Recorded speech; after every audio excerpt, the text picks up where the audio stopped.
매달 시골에 계신 자기 어머니에게 선물 상자를 보내는 아들이 있었습니다. 이런 아들의 모습을 이웃 사람들이 보고 참 효자다. 요즘 시대에 이렇게 어머니를, 부모를 챙기는 사람이 흔치 않는데 이렇게 늘 챙긴 것을 보니까 그는 틀림없이 훌륭한 효자임이 분명하다. 그렇게 사람들의 칭찬이 자자했습니다. 그런데 정작 그 어머니는 마음이 무너졌어요. 답답했습니다. 왜 그러냐? 선물 내용 때문에 그렇습니다.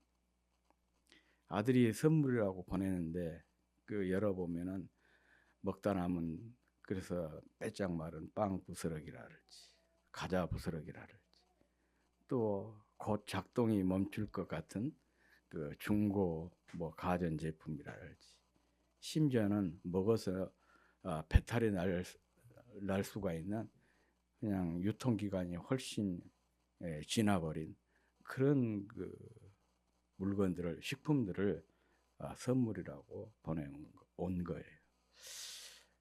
그리고 또 하는 말이 가관이에요. 어머니, 내가 이번 달에도 선물 보냈으니까 보낸 거 잘 받으셨죠? 이렇게 매달 꼬박꼬박 보내는 사람도 흔치 않아요. 그러니까 고맙게 생각하면서 잘 받으세요. 그렇게 얘기를 했다고 합니다. 이 아들에게 있어서 선물이라고 하는 것은 어머니를 향한 사랑의 표현이 아니라 해야 할 숙제 정도로, 또 자식으로서 도리를 다했다는, 어쩌면 자기 만족 혹은 의무였던 것이 아닌가 싶습니다. 그러다 보니까 이런 것들을 선물이라고 보내게 된 것이죠. 왜 이렇게 되었을까? 이 어머니에게도 어느 정도 또 책임도 있는 것 같아요.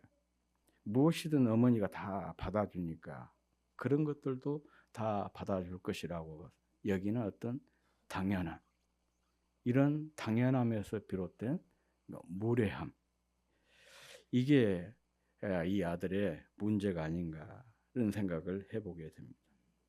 그런데 중요한 것은 이 이야기 속 아들의 모습을 통해서 이 말라기 시대의 이스라엘 백성들의 모습을 볼 수가 있습니다. 그들은 예배 드릴 때 하나님을 만나는 어떤 설렘이랄지 기대를 가지고 참여한 것이 아니라 마지못에 참석해서 그저 내가 오늘 예배에 출석했다, 출석 체크하는 정도. 가장 좋은 시간, 또 열정은 자기를 위해서 쓰고 남은 짜투리 시간, 또 힘 빠진 마음을 하나님께 드리면서 정성을 다했다고 착각을 한 것입니다. 하나님은 우리의 선물의 양이나 종류가 아니라 그 선물이 내 삶에서 어떤 가치를 지닌 것인가, 거기에 초점이 맞춰져 있는 거예요. 이런 얘기가 있어요. 그 나이 어린 남매가 있었는데 오빠가 사고로 크게 다쳤어요. 그래서 수술을 해야 되는데 피가 부족한 거예요. 가족 중에서 이 아이와 혈액형에 피가 맞는 사람이 자기 여동생이었습니다. 그러니까 부모가 여동생에게 설명을 하면서 네가 오빠에게 피를 줬으면 좋겠다. 그러니까 이 아이가 오빠를 위해서 흔쾌히 자기 피를 주기로 하고, 그 병원 침대에 나란히 눕게 되었는데 계속해서 이 아이가 눈물을 흘린 거예요. 동생이, 딸아이가. 그러니까 부모가 생각하기를 너무 아파서 그런가 싶어가지고 이제 수혈이 다 끝난 뒤에 꼭 안아줬어요. 그랬더니 이 아이가 뭐라고 얘기하냐? 엄마, 나 언제 죽어요? 그러더라고요.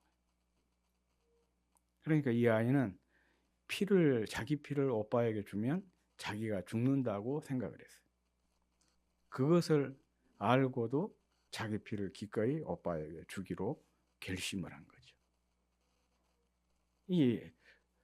이런 게 어쩌면 우리 하나님께서 우리에게 어떤 큰 것, 많은 것 그런 걸 요구한 것이 아니고 우리의 진심이 담긴 또 우리 정성이 담긴 그런 선물을 하나님이 우리에게 요구하시는 것이죠.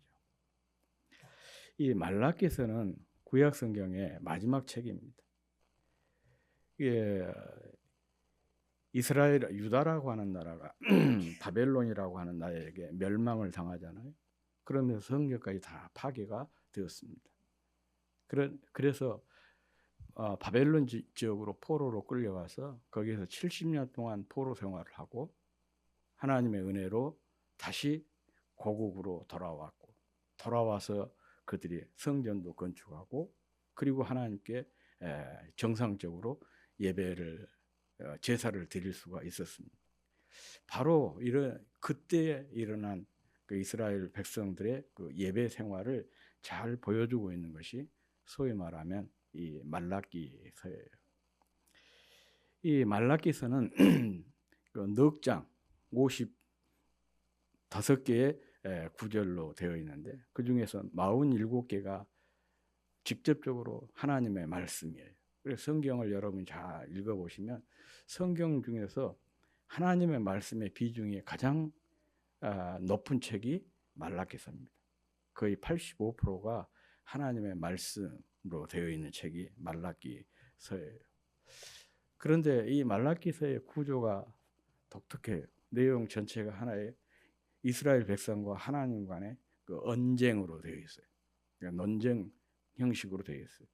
6개의 주제를 가지고 논쟁을 합니다. 구조는 이렇게 되어 있죠. 하나님께서 문제를 제기하고 그 문제에 대해서 이스라엘 백성들이 반문을 해요. 그러면 하나님 그것을 어떤 실증을 들여가지고 증거를 보여주면서 또 하나님이 말씀하는 그런 구조로 6개의 주제를 가지고 다루고 있는 책이 말라기서입니다. 오늘 본문은 그 두 번째 논쟁 주제의 일부분입니다. 그리고 이 두 번째 그 논쟁 내용은 예배에 관한 제사에 관한 내용입니다. 하나님께서 그들에게 이렇게 문제 제기를 하십니다. 6절 말씀이에요. 내 이름을 멸시하는 제사장들아, 나 만군의 여호와가 너희에게 이르기를 아들은 그 아버지를 종은 그 주인을 공경하나니 내가 아버지일진데 나를 공경함이 어디 있느냐. 내가 주인일진데 나를 두려워함이, 이 두려움이라고 하는 것은 경외함이 어디 있느냐. 왜 나를 아버지라고 하면서 왜 나를 존경하지 않고 나를 주인이라고 하면서 왜 나를 경외하지 않느냐. 그렇게 하나님께서 이스라엘 백성들에게 물으신 것이죠. 그러자 이에 대해서 이스라엘 백성들이 또 이렇게 대답을 해요. 6절 하반절에 보면 우리가 어떻게 주의 이름을 멸시하였나이까 그렇게 얘기합니다. 아니 언제 우리가 하나님을 공경하지 않고 언제 우리가 하나님을 경외하지 않았느냐, 이제 그런 얘기인 것이죠. 한마디로 말해서. 왜냐? 자기들은 꼬박꼬박 챙겨서 제사 드렸고 또 제사 드릴 때마다 제물도 갖다 다 드렸어요. 또 하나님께서 요구하시는 대로 하루에 3번씩 계속해서 기도 생활도 했고 아니 다 했는데 하나님께서 그렇게 말씀하시면 섭섭하지요. 이런 표현이에요.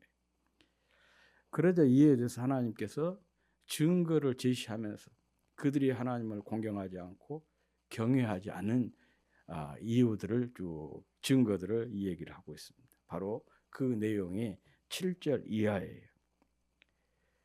더러운 떡을 제단에 드리고 눈먼 것, 병든 것을 희생제물로 바치고 또 뒤에 부분 읽지 않았지만 13절에 보면 훔친 물건, 저는 것을 가져와서 하나님 받으십시오. 그렇게 드렸다는 것이죠. 이런 모든 행위가 하나님을 경멸히 여기기 때문이라는 것입니다.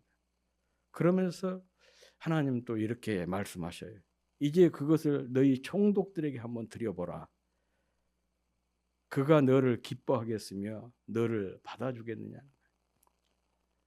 하물며 총독 앞에 나갈 때도 갈 때도 드리는 선물도 너희들이 이렇게는 준비하지 않을 거다. 만약의 경우에 너희들이 내게 드리는 이런 선물, 그 재물처럼 총독에게 이렇게 드린다면 총독이 너희들을 기뻐하겠냐는 거예요. 절대 받아주지 않고 오히려 불쾌하게 여기겠죠. 이게 바로 그 말라기 시대의 이스라엘 백성들의 영적인 상태를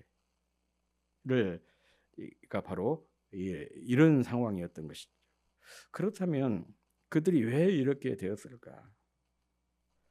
그들은 하나님을 아버지와 주인이라 불렀지만은 정작 이에 걸맞는 존경이나 경외함이 없었습니다. 누리고 있는 모든 특권을 은혜가 아니라 당연함으로 여겼기 때문에 그랬던 것이죠. 그러면서도 잘하고 있다. 뭐 이 정도면은 훌륭한 아들이지. 예를 들어서 제가 서두에서 얘기했던 이 아들처럼 그렇게 생각하고 있었던 것이죠. 은혜를 당연하게 여기면 가장 먼저 우리 안에서 죽는 게 있습니다. 그게 감사예요. 감사가 죽으면 우리는 영적 불감증 상태에 떨어지게 됩니다. 이 영적 불감증에 빠지게 되면 어떤 설렘이나 기대나 감격 같은 것이 사라지게 돼요. 그래서 예배를 드려도 형식적인 예배, 타성에 젖은 신앙생활을 할 수밖에 없는 것입니다. 그러니 최선이 아닌 찌꺼기를 드릴 수밖에 없습니다. 나에게는 필요 없지만 버리기는 아까우니까 이거 그냥 하나님께 드리자, 그런 심정인 거예요. 그래서 그들이 더러운 떡을 드리고 눈먼 것, 저는 것, 병든 것, 심지어는 자기 것 주기가 아까우니까 너묻고 돌라다가 주고, 그 짓을 하면서 우리가 하나님을 잘 섬긴다, 그렇게 생각을 했던 것이죠. 또한 사명을 짐으로 여기고 섬기는 것을 귀찮은 일로 생각했기 때문에 그런 것입니다. 이렇게 억지로 하는 순종은 하나님을 기쁘시게 할 수가 없고 오히려 우리 영혼을 메마르게 만드는 것입니다. 그러니 영적 온도가 참 중요해요. 이 영적인 온도를 높이는 것이 중요해요. 그러면 어떻게 우리의 영적인 온도를 높일 수가 있을까? 이미 앞서 말씀드렸던 것을 반대로 생각하면 돼요. 당연함이라고 하는 독을 우리 삶에서 다 제거하는 것입니다.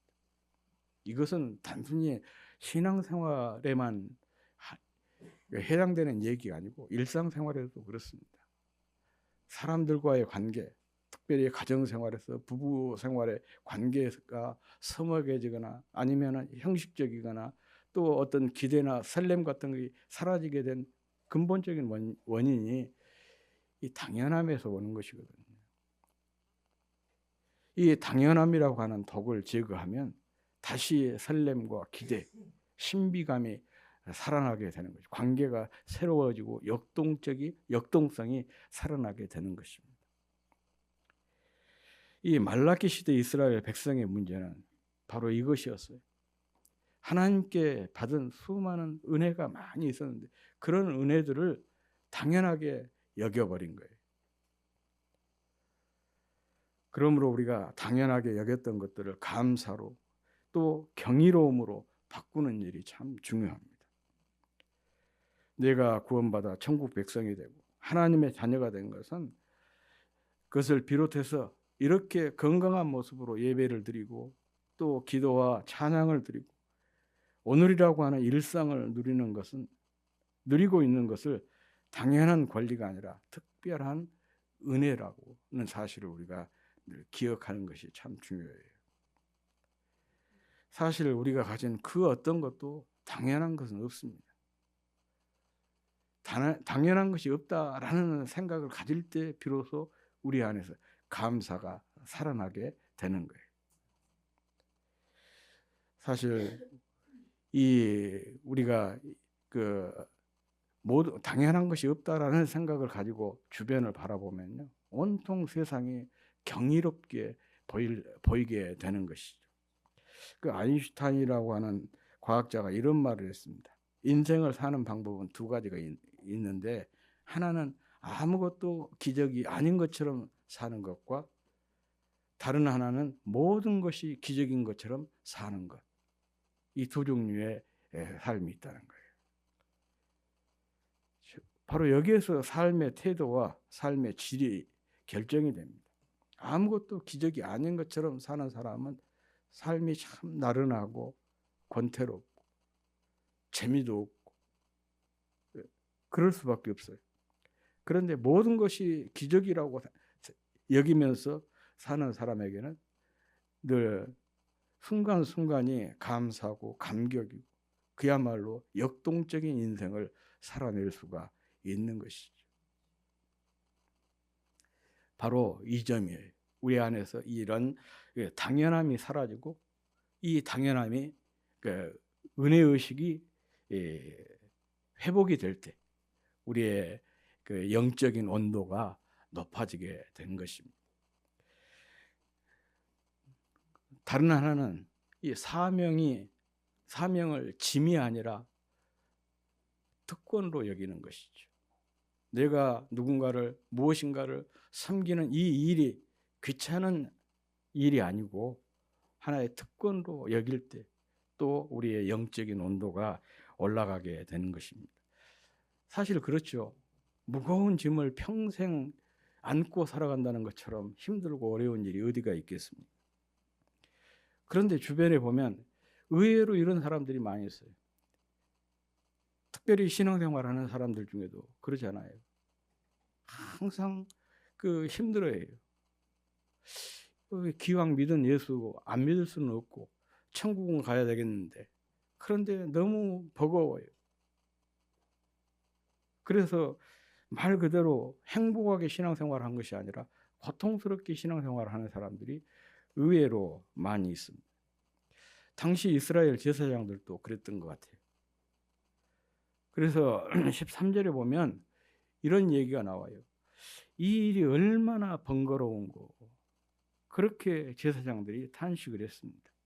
이건 제사장들뿐만 아니고 당시 이스라엘 백성들이 하나님께 예배하는 것, 하나님께 제사를 드리는 것을 또 하나님을 섬기는 것을 이런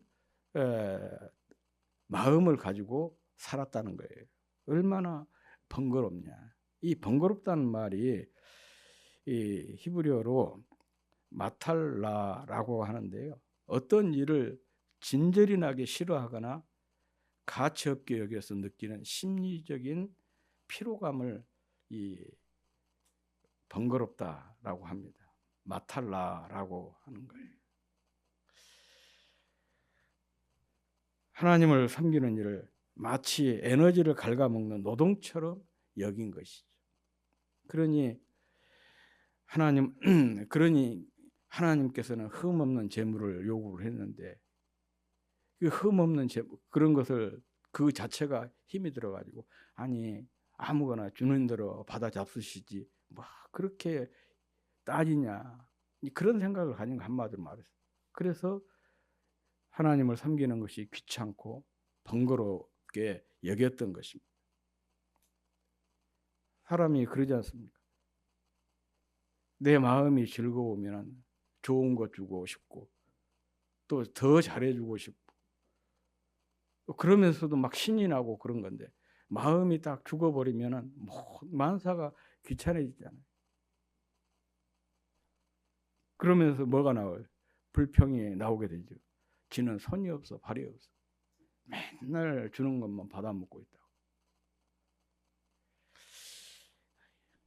사람이 그렇게 되는 것입니다. 그래서 그들은 소위 말하면 하나님께 드리는 제사가 특권이 아니라 차라리 그냥 안 했으면 좋겠다라고 하는 귀찮은 일 정도로 짐으로 여겼던 것이죠. 그러니까 영적 온도가 뚝뚝 떨어지는 이런 영적 불감증에 빠질 수밖에 없고, 영적 불감증에 빠지니까 어떤 설렘이나 감격이나 경외심 이런 것들이 사라져서 형식적이고 타성에 젖은 신앙생활을 할 수밖에 없었던 것입니다. 그러므로 이 영적 온도를 관리하는 것이 참 중요해요. 이 영적 온도를 높이는 것이 정말 중요합니다. 예배를 비롯한 모든 경건 활동이 번거로운 짐이 아니라 정말 기대와 설렘, 감격스러운 그런 섬김으로 바뀌기 위해서는 이 영적인 온도를 높이는 것이 중요한 것이죠. 사실이 그렇습니다. 우리가 예배하는 모든 것들이 알고 보면요, 하나의 짐이 아니고 그 특권인 거예요. 내가 지금 예수를 믿는 것 자체가 특권입니다. 우리 흔히 제가 참 좋아하는 말인데, 내가 예수 믿는 것은 뭐 이렇게 믿는 사람들이 많으니까 아무나 믿는 것처럼 그렇게 여겨지지만은요, 세계 인구 대비해서 믿는 사람의 숫자는 지금도 10% 미만이에요. 15% 미만이에요. 11% 정도 된다 그러던가. 그 정도밖에 안 돼요. 그래서 어떤 분이 그렇게 표현하더라고요. 우리 한 사람 한 사람이 예수 믿는 것은 하나님께서 고르고 골라서 나를 하나님의 자녀 삼으셨다는 거예요. 참 이 말에 감동을 받았어요. 뭐 내가 별 볼 일 없는 다른 사람들과 이렇게 객관적으로 비교해 봤을 때 별 볼 일 없는 존재이지만은 하나님 편에서 그 수많은 사람들 중에 고르고 골라서 나를 당신의 자녀로 삼으셨구나. 또 그 많은 자녀들 중에서 나를 이렇게 목사로 세우셨구나. 장로로 세우셨구나. 이런 것을 생각하면요, 이게 기가 막힌 일이에요. 이게 고르고 골랐다는 것이 표현이 무슨 말입니까? 선택이라는 얘기 아니겠습니까?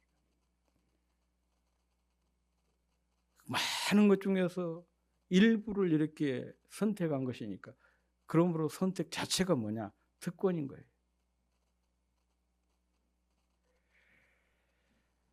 이렇게 선택이 특권이라고 한다면, 우리가 주님을 선택 이후에, 주님의 자녀로 선택 이후에 우리 안에서 일어난 모든 것들도 다 특권이 될 수밖에 없는 거 아니겠습니까? 예배 드리는 것도 특권이고, 찬양하는 것도 특권이고, 기도하는 것도 특권이에요. 또 섬기는 것도 특권입니다. 모든 것이 다 특권이에요. 그런데 이런 것을 정말 하나님께서 주신 이런 은혜들을 특권으로 생각하지 않고 이것을 짐으로 생각하고 귀찮은 일로 생각하니까 뭐가 되는 거예요? 이 영적인 온도가 떨어질 수밖에 없는 것입니다.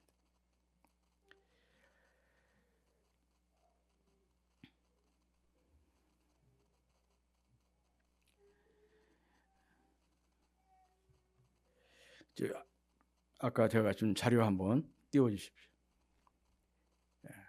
두 문장이 있습니다. 오늘도 일을 해야 한다. 오늘도 일할 수 있다. 그러니까 비슷한 내용 같죠. 비슷한 내용 같지만은요, 굉장히 다릅니다. 오늘도 일을 해야 된다. 이 말은 그래서 힘들고 싫다 그런 뜻이에요. 왜냐하면 이 일이 짐으로, 의무로, 일을 짐으로, 의무로 여기기 때문에 그런 것이죠. 오늘도 일을 해야 된다라는 표현은 그거예요. 오늘도 일할 수 있다라고 하는 것은 이렇게 힘들고 어려운 시기에, 그리고 이 나이에 일을 할 수 있다니, 그런 의미죠. 그래서 이 일을 짐이 아니라 무엇으로 생각한 거예요? 기회로 생각한 것이죠. 그래서 감사하고 그래서 행복하다. 그런 그 의미가 뒤에 담겨져요. 오늘 또 일을 해야 된다라는 것은 귀찮고 싫다라는 그런 의미가 포함이 되어 있는 것이고, 오늘 또 일을 할 수 있다라고 하는 것은 그래서 기쁘고 즐겁고 행복하다. 그런 의미가 있는 거죠. 바로 이건 같은 일인데 이 일에 대한 태도에 따라서 이런 그 차이가 발생하게 된 것이죠. 바로 이런 태도는 어디서 온 거냐? 바라보는 관점에서 온 것입니다. 행복이란 대상의 문제가 아니라 관점의 문제라고 하지 않습니까? 그런 점에서 외부의 환경을 바꾸는 것보다 그 내 안에 있는 안경을 잘 닦는 일이 더 중요한 일인 것이죠. 같은 상황이라도 그것을 가로막는 것을 그 벽으로 보느냐, 또 타고 넘을 그 디딤돌로 보느냐에 따라서 내 태도가 완전히 달라지게 된 것입니다. 이건 하나님을 섬기는 일에 있어서도 다르지가 않습니다. 예배에 대한 관점, 기도에 대한 관점, 또 섬김에 대한 관점, 사명에 대한 관점에 따라서 평가와 태도가 달라집니다. 뜨겁고 감격스럽게 감사와 설렘으로 하나님을 예배하고 또 찬양하고 기도하고 섬기고 헌신하고 충성할 수가 있게 되는 것이에요. 그러면 무엇이 이런 우리의 관점에 영향을 주느냐? 물론 여러 가지가 있지만은 그 중에 하나를 꼽는다면 그게 바로 저는 사랑이라 그렇게 생각해요. 사랑. 우리가 어떤 대상을 사랑하게 되고 대상을 사랑하게 되면 그 대상에 대한 나의 관점이 바뀌게 됩니다. 그런 점에서 참 사랑을 묘약이라, 사랑이 곧 묘약이다. 저는 그렇게 생각해요. 신비롭게 잘 드는 약, 그런 뜻이죠. 뇌과학자들이 연구를 해보니까요, 사람들이 사랑할 때, 사람이 사랑을 할 때 뇌에서 좋은 그 호르몬이 막 분비되는 것을 봤어요. 그것을 확인했습니다. 그래서 이렇게 정의를 했습니다. 사랑을 뇌에서 분비되는 화학 물질의 잔치다. 이렇게 뇌과학자들이 정의를 하고 있습니다. 우리가 사랑하게 되면 상대방만 봐도 가슴이 뛰고 행복해지는 천연 마약이라고 하는 도파민이 막 나오게 된답니다. 또 깊은 유대감과 신뢰를 만드는 공감 호르몬 옥시토신이 분출이 된대요. 우리가 흔히 콩깍지 호르몬이라 그러죠. 어떤 대상에 대해서 그냥 홀딱 반해가지고 세상에 그 사람밖에 없는 것이고 최고로 보이고 최고로 예쁘게 보이고, 솔직히 그러지도 않은데 자기만 그런 거야. 자기 눈에 딱 콩깍지가 씌어가지고. 이 콩깍지 호르몬, 이 페닐 에틸아민이라 그렇게 얘기를 합니다. 또 심박수를 높이고 에너지를 분출하는 활력 호르몬. 그래서 사랑하는 사람과 함께 있으면 저녁을 꼴딱 새도 그냥 힘든지 모르고 그렇게 새는 거예요. 손주를 보면 그런다 그러잖아요. 어떤 사람이 보니까 막 돌덩이처럼 큰 손주를 할머니가 안고 업고 다녀요. 동네 사람들이 아이고 할머니 손주가 그렇게 큰데 힘들지 않습니까? 우리 손주는 솜털처럼 가벼워요. 이게 활력 호르몬이 분출이 돼가지고, 이 활력 호르몬을 뭐라고 얘기하냐 하면 노르에피네프린. 그리고 마지막으로 하나 더 소개를 하자면 이것은 일편단심 호르몬이라, 제가 다 만든 말들입니다. 사랑하는 대신은 그 대상을 향해서 책임감을 갖게 되고, 또 그 보호 본능이 발동이 되어 책임감이 생기게 되고 헌신을 하게 되고 충성을 하게 만드는 것, 그런 호르몬이에요. 특별히 남자들에게서 남자가들에게서 이 호르몬이 강하게 분출이 된대요. 그러잖아요.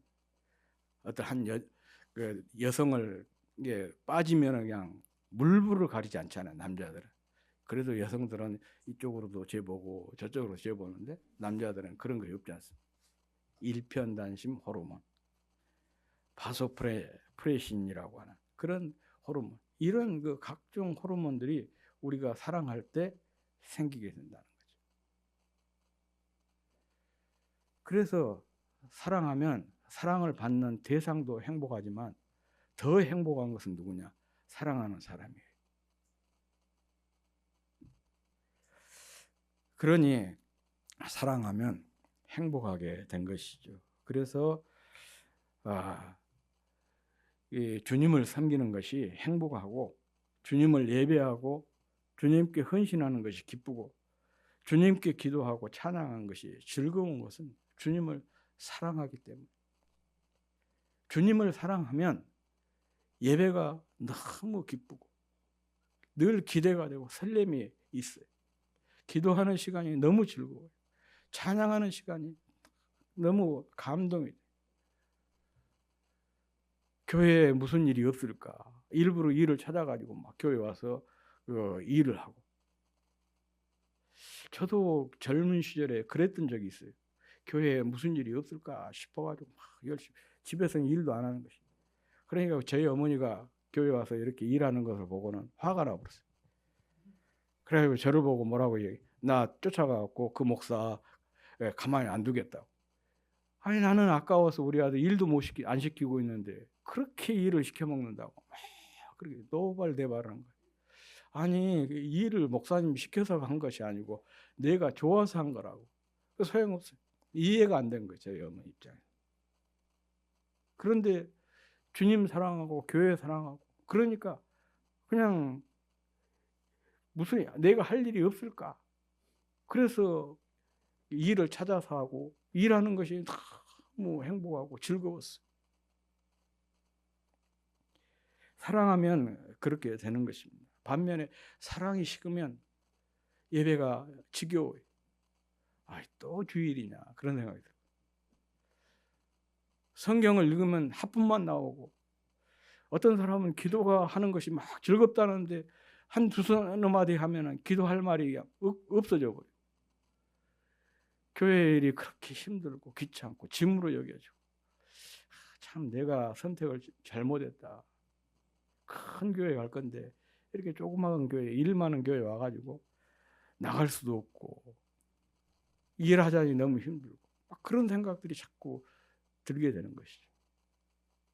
이게 바로 사랑이 식은 증거예요. 사랑이 식어갈 때 나타나게 되는 현상들인 것입니다. 그러나 우리 안에서 이 사랑의 게이지가 올라가면 모든 상황은 그대로인데 내 마음이 완전히 바뀌게 되는 것이죠. 그래서 우리가 늘 기도해야 될 중요한 내용 중에 하나가 바로 이것입니다. 하나님, 내 안에서 사랑의 게이지가 떨어지지 않게 해주십시오.